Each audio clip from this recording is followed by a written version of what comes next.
ગણેશ ગોંડલના સમર્થનમાં હવે ગોંડલની જનતા આવી છે। આવું અમે કેમ કહી રહ્યા છીએ તેમની વિગતે ચર્ચા કરીએ। નમસ્કાર, આપ જોઈ રહ્યા છો નિર્ભય ન્યૂઝ અને હું છું આપની સાથે રિદ્ધિ। થોડા સમય પહેલા આપણે જોયું હતું કે ગોંડલની અંદર રાજકુમાર જાટ છે, તેમનો આખો મુદ્દો સામે આવ્યો અને એમાં નામ સામે આવ્યું ગણેશ ગોંડલનું અને એ પછી આખો કેસ ચાલ્યો। ઘણા બધા મુદ્દાને લઈને ચર્ચા પણ કરવામાં આવી, પરંતુ હવે આ મુદ્દાને લઈને જ્યારે ચર્ચા થઈ રહી હતી ત્યારે એ સમાચાર પણ સામે આવ્યા કે જે ગણેશ ગોંડલ છે હવે એમની જ સામે હવે એક નવો વળાંક સામે આવ્યો છે કે રાજકોટની જે judicial magistrate of the first class court છે એમણે ગણેશ ગોંડલનો નાર્કો ટેસ્ટ કરવાની મંજૂરી આપી છે અને આ જ બાબતે ગણેશ ગોંડલે પણ સહમતિ આપી છે કે કઈ વાંધો નહીં, મારો પણ નાર્કો ટેસ્ટ થવો જોઈએ। હવે આ જ બાબતે ગોંડલના જે ઘણા બધા લોકો છે જે 18 વરણ હવે એક મંચ ઉપર ભેગો થવાનો છે તેવા પણ સંકેત દેખાઈ રહ્યા છે। ઘણા બધા ટેકેદારો એવા છે કે એમનો જમાવડો પણ દેખાયો। રાજકુમાર જાટ કેસમાં ગણેશ જાડેજાએ જે સામે ચાલીને નાર્કો ટેસ્ટની માંગ કરી છે અને કોર્ટમાં જે તૈયારી દર્શાવી છે તે બાબતે હવે તેમના સમર્થકો છે તે સામે આવ્યા છે। આ સાથે જ ક્ષત્રિય સમાજ સહિત સર્વ સમાજના આગેવાનો આ નિર્ણયને વધાવી રહ્યા છે તે પણ સામે આવ્યું છે અને એ પણ કહેવામાં આવી રહ્યું છે કે ગણેશ ગોંડલને કોઈ બદનામ કરવાનું જે આ કાવતરું છે તે રચવામાં આવી રહ્યું છે।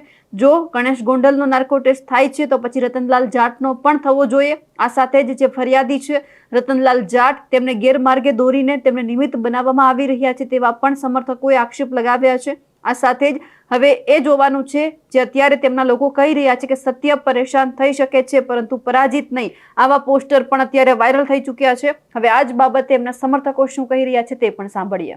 જય હિન્દ મિત્રો, આપ સૌને જણાવવાનું કે ગોંડલ ગણેશભાઈના સમર્થનમાં આજે જે 18 વરણ ભેગો થયો છે કે જે ગણેશભાઈએ નામદાર કોર્ટ સમક્ષ માંગણી મૂકી હતી કે જે રાજકુમાર જાટ કેસમાં એમનો નાર્કોટેક્સ થવો જોઈએ, જે કોર્ટે માન્ય રાખ્યો છે એ અમે સૌ આવકારીએ છીએ અને જે ગોંડલને બદનામ કરવાવાળા લોકો છે એને ટૂંક સમયમાં જવાબ મળશે।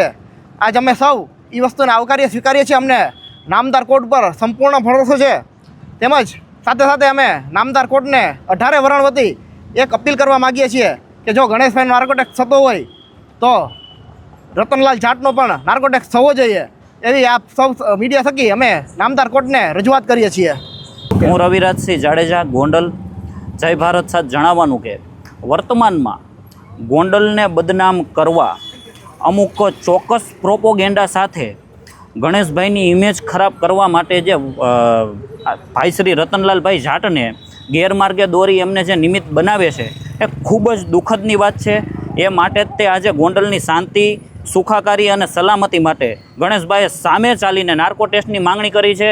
એમના એ આવકારને અમે ગોંડલની 18 વરણની જનતા આવકારી છીએ અને એમાં સંપૂર્ણ અમે ગણેશભાઈ સાથે છીએ અને અમારી સરકારશ્રી અને પ્રશાસનને એ પણ વિનંતી છે કે જ્યારે આ કેસમાં કંઈ જરૂર પડી ત્યારે ગણેશભાઈ સાથે ચાલીને સામે ચાલીને મદદરૂપ થયા છે ગણેશભાઈ, તો અમારી એ પણ સરકારશ્રીને વિનંતી કે જેમ ગણેશભાઈ મદદરૂપ થયા છે આ કેસમાં અને જેમ ગણેશભાઈએ સામે ચાલીને નાર્કો ટેસ્ટની માંગણી કરી છે એમ સ્વર્ગીય રાજકુમાર જાટના પિતાશ્રી રતનલાલ જાટનું પણ નાર્કો ટેસ્ટ થાય એવી અમારી ગોંડલની જનતાની અને ગોંડલના દરેક નાગરિકની નમ્ર વિનંતી છે। અમારા અહેવાલને લઈને આપનું શું માનવું છે કમેન્ટ કરીને ચોક્કસથી જણાવજો। સાથે જ અમારી નિર્ભય ન્યૂઝ ચેનલને લાઇક, શેર અને સબસ્ક્રાઇબ કરવાનું ભૂલશો નહીં। નમસ્કાર।